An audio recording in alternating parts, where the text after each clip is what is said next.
I was reading an article by Paul Joseph Watson and Steve Watson entitled Obama Regulatory Reform Plan Officially Establishes Banking Dictatorship.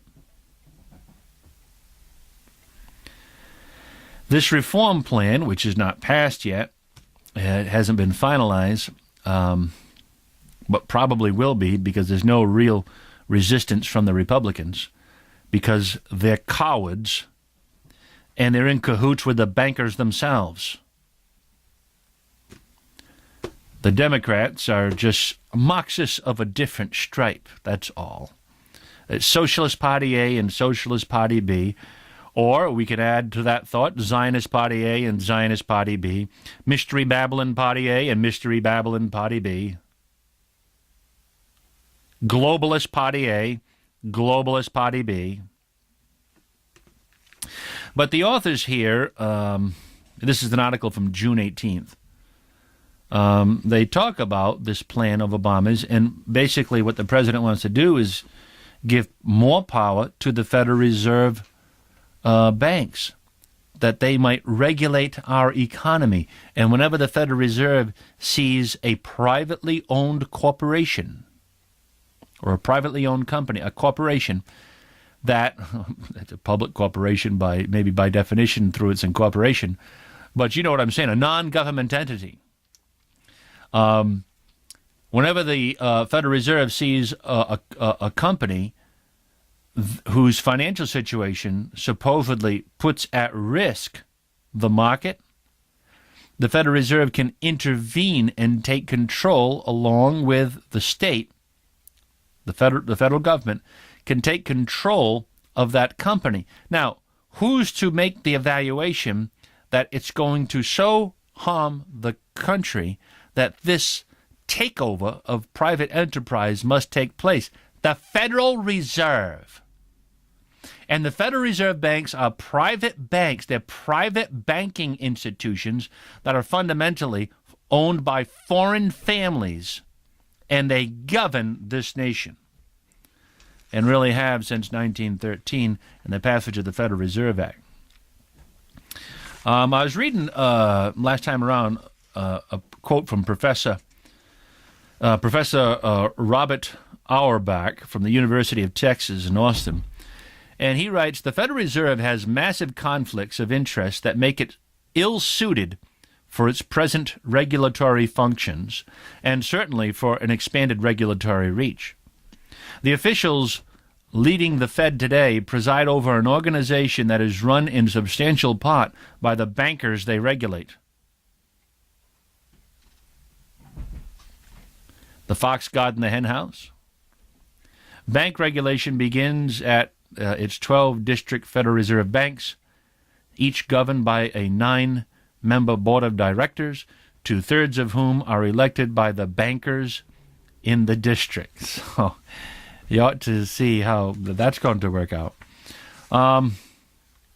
Further on down, by the way, just a few minutes, we'll get to lesson how to handle disagreement with Christians. I've talked about that before. I want to talk about it again. People get some crazy ideas sometimes, and I want to clarify that. How to disagree with your Christian brethren.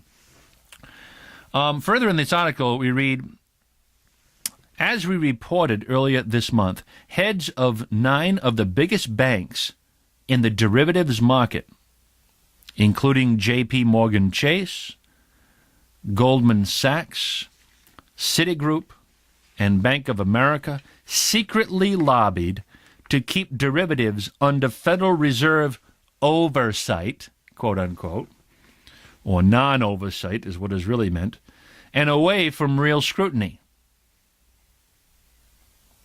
As reported by the New York Times, they all met secretly to discuss how to use the lax regulation and institutional secrecy of the New York Fed to shield their credit default swaps business from prying eyes and attempts at regulation. The Fed was in on it. The government was in on it. Wall Street was in on it. They knew what they were doing when they sold these junk mortgages. They knew what they were doing. It's a criminal enterprise. It's sin. And people have been robbed of their retirement savings. It's been stolen from them. Where are the preachers that say, "What hast thou done?"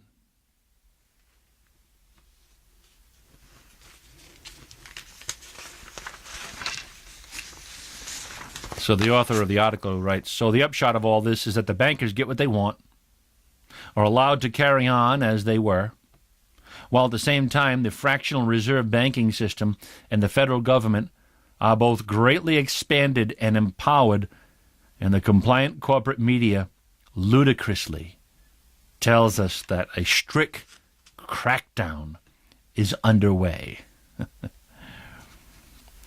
I've got to read this. I got to read this last statement. How simultaneously dangerous and ridiculous it is that the Federal Reserve is given more authority to oversee the economy. This is the same privately run entity that refused to comply with congressional demands for transparency and disclose the destination of trillions of dollars in bailout funds. They wouldn't tell us where our tax money was going. It is the same privately owned entity that has withheld internal memos in spite of Freedom of Information Act's requests. It is the same private entity, the Federal Reserve. It is the same private entity, run for the most part by European banking elites, that has arrogantly refused to tell senators and congressmen which banks were in receipt of government loans. Don't we have a right to know? They could care less. And to give this crowd more power, that tells us something about President Obama. He's bought and paid for by the international bankers. He knows where the power base is, and he's playing ball. There's your change you can believe in. Well, let me set that aside. Oh, by the way, let me read this. Let me read this quick. I get to my lesson.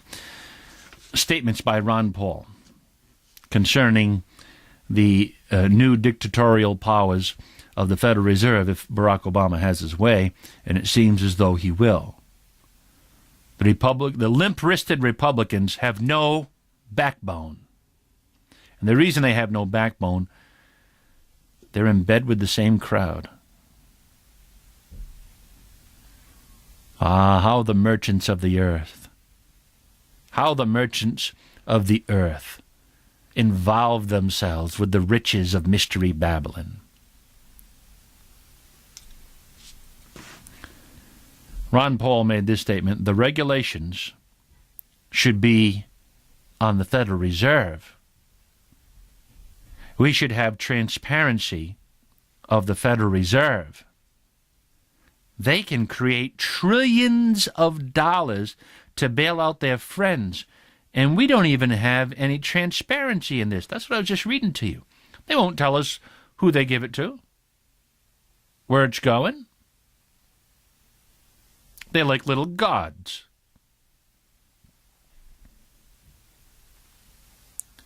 Congressman Ron Paul says they are more powerful than the Congress. Do you hear? Clear the ear out. Do you hear what I'm saying? Do you hear what Congressman Ron Paul is saying? They are more powerful than Congress.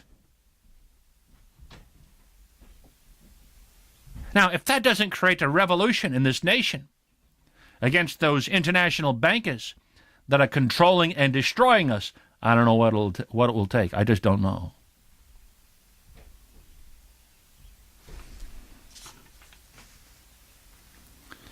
Ron Paul continues. He says they're giving a tremendous amount of more power to the Federal Reserve, the very institution that created our problem. That's about the way Washington works. Too much regulations to begin with, so they give them more. The Federal Reserve creates the problem, so we give them more power. It's fiat money, Congressman Paul says. It's fiat money that's the problem, so we allow them to double the money supply. You can't solve problems that way. That's like saying you can take care of a drug addict by just giving them more drugs. Now listen, it's really simple. Let me give you an oversimplification, but it's this simple. If you double the money supply, $1 becomes worth 50 cents. By printing twice as much money, you're not going to increase the value of anything. You'll only increase the cost of things. By printing twice as much money, you will double the cost, but you don't increase the value. You can't do that by printing money. But when you debase, you're not raising the value, you're cheapening the value of your money. So now that $1 that's worth $1, if you double the money supply, it's worth 50 cents. Now, it's actually far worse than that. But that, at a very basic elementary level, is what's happening to us. And when they print more money, what happens is the government gets to use the money first. And they'll use it for whatever projects they're using, bailing out their banking friends or whoever.